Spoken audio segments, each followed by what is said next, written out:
네, 오늘 읽은 말씀은 너무나 잘 아는 바벨탑 사건이죠. 여기에 보면 에, 우리에게 주는 좀 큰 사건입니다, 사실은. 여기에 보면 언어가 1절에서도 온 땅의 언어가 하나요, 말이 하나였더라. 또 6절에서도 보면 어, 이 무리가 한 족속이요 언어도 하나이므로 라고 해서 언어가 하나였다는 것을 여기에 기록하고 있습니다. 그러면 이 언어는 어디에서 온 걸까요? 사실 이 언어는 아담과 하와를 하나님이 만드셨을 때, 창조하셨을 때, 그때부터 하나님이 주신 언어입니다. 그래서 그 언어는 처음부터 하나였어요. 그래서 그 언어가 사람들에게 계속 하나의 언어로, 그러니까 서로 다 소통하는 한 언어로 이어져 온 겁니다.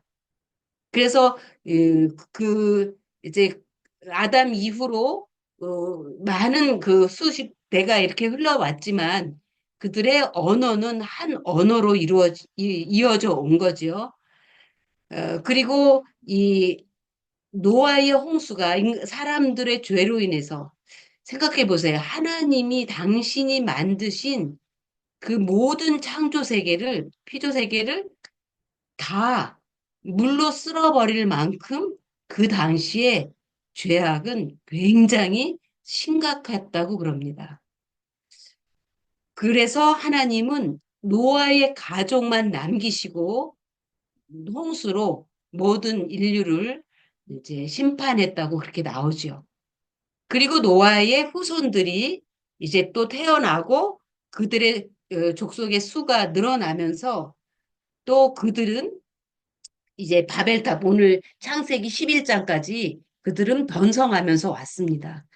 그런데 하나님이 노아를 이제 홍수가 끝나고 이제 그 방주에서 나왔을 때 노아에게 하나님이 명령하신 게 있습니다.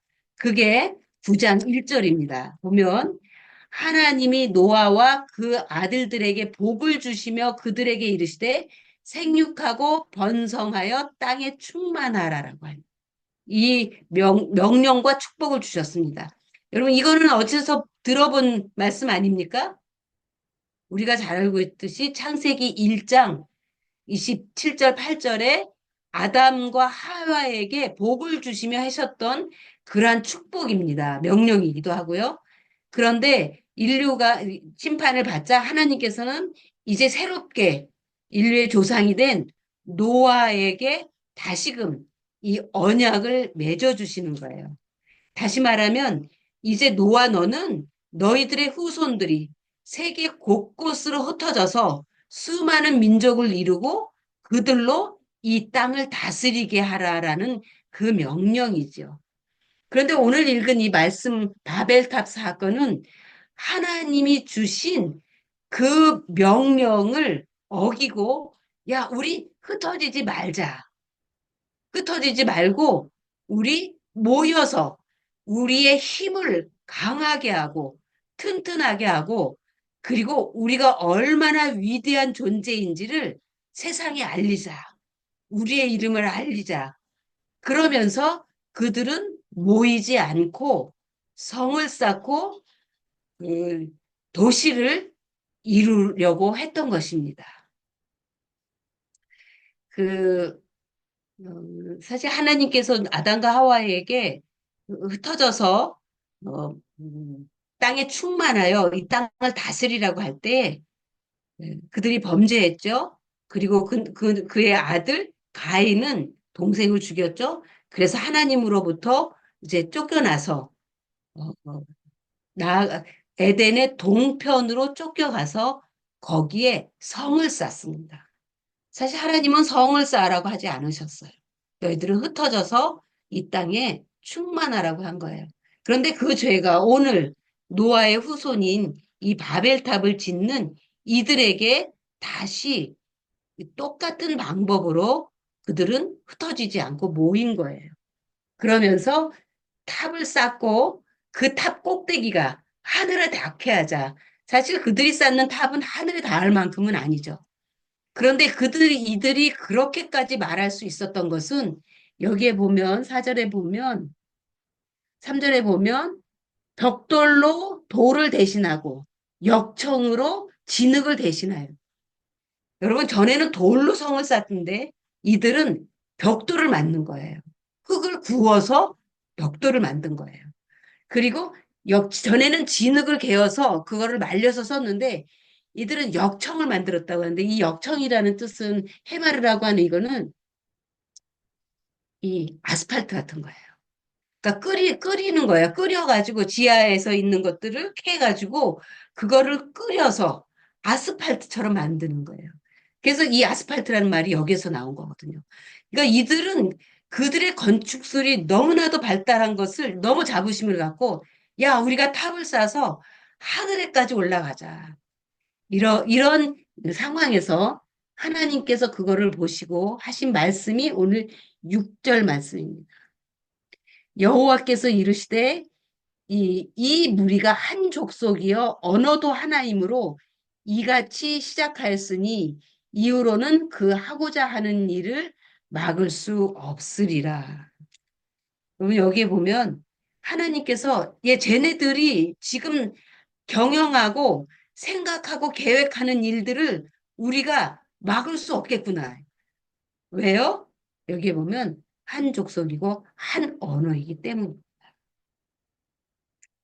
다시 말하면 이들이 말이 통하니까 서로 말을 잘 알아듣고 소통이 잘 되니까 이들은 못 이룰 일이 없겠구나. 경영하는 것들이 다 이루어지겠구나. 하나님이 이렇게 보신 거예요. 그래서 하나님은 언어를 흩으신 거죠.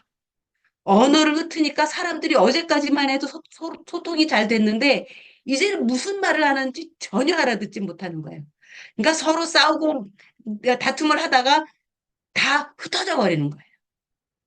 다시 말하면 그들은 모여서 흩어지지 말자 했는데 하나님은 그들의 그 악한 마음을 보시고 그들을 언어를 흩으심으로 다 흩어버리신 것이죠.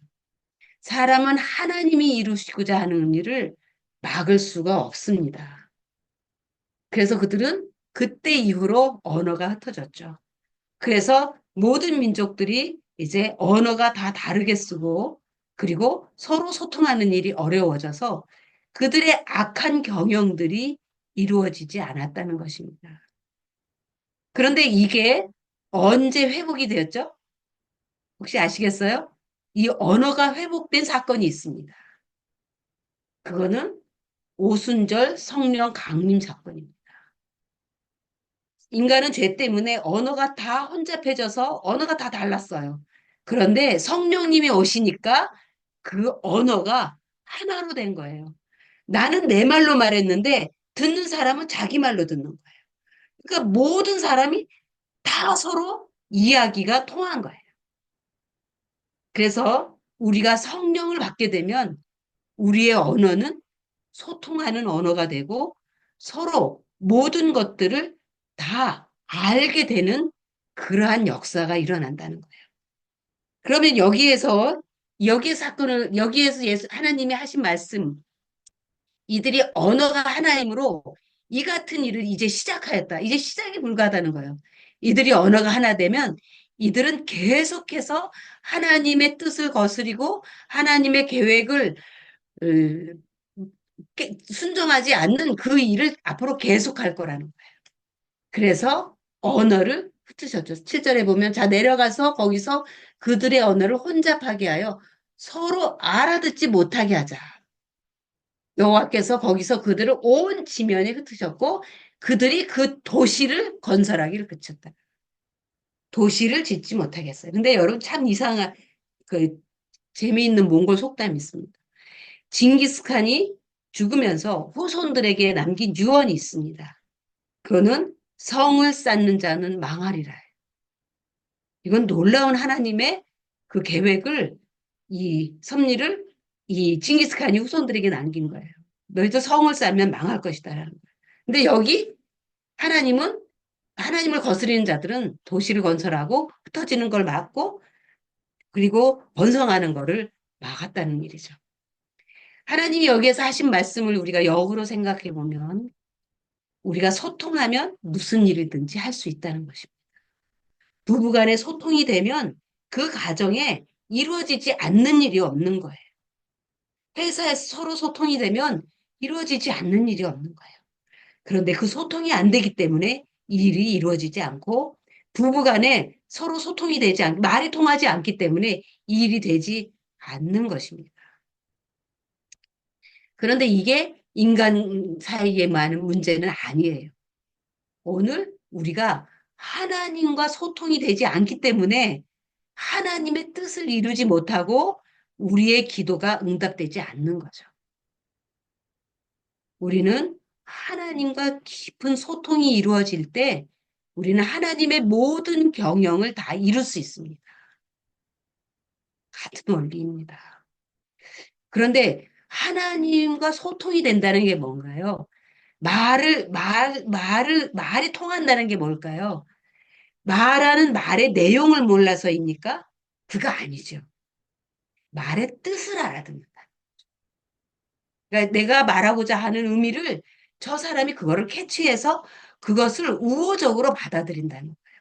부부가 서로 말을 못 알아들어서 말이 통하지 않는 게 아니죠. 서로 의미를 왜곡하고 의미를 서로 자기 입장에서 그거를 해석하다 보니까 그게 안 통한다는 거예요. 그렇다면 우리가 하나님과 소통한다는 게 뭘까요? 하나님의 말씀의 의미가 하나님의 마음이 뭔지, 하나님의 말씀하는 그 의미가 무엇인지를 내가 캐치하려고 할 때에 우리는 하나님과 소통이 되는 거예요. 이것을 잘한 사람이 있어요. 바울이에요. 어느 정도로 잘했느냐? 그는 바리새인이었어요. 예수님을 믿는 사람을 잡아다가 가두기도 하고 죽이는데 증인도 섰던 사람. 그날도 이 바울은 예수님을 믿는 사람을 잡아서 감옥에 가두려고 담에색으로 가고 있었어요. 그런데 담에색에 갔을 때 하늘에서 빛이 나고 그 빛을 바라본 바울은 눈이 멀게 된 거예요. 앞이 보이지 않은 거예요. 그럴 때 소리가 나는 거예요. 바울아, 바울아. 그랬을 때 바울이 당신 누구십니까? 라고 물었어요. 보이지 않아요. 누구인지 몰라요. 그런데 자기 부르는 이름을 듣고 당신 누구입니까? 그랬을 때 예수님이 딱 한마디 했어요.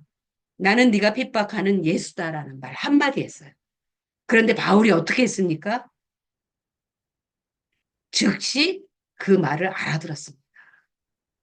다시 말하면 예수님이 이단자로 유대교의 이단자로 십자가에서 하나님의 저주를 받고 죽어서 땅에 묻힌 자가 아니라 부활했다는 것을 깨달은 거예요. 그 말 한마디에 나는 네가 핍박하는 예수다라는 말을 이 말을 듣고 아 이분은 죽은 이단자가 아니구나. 하나님의 아들이구나. 메시아구나.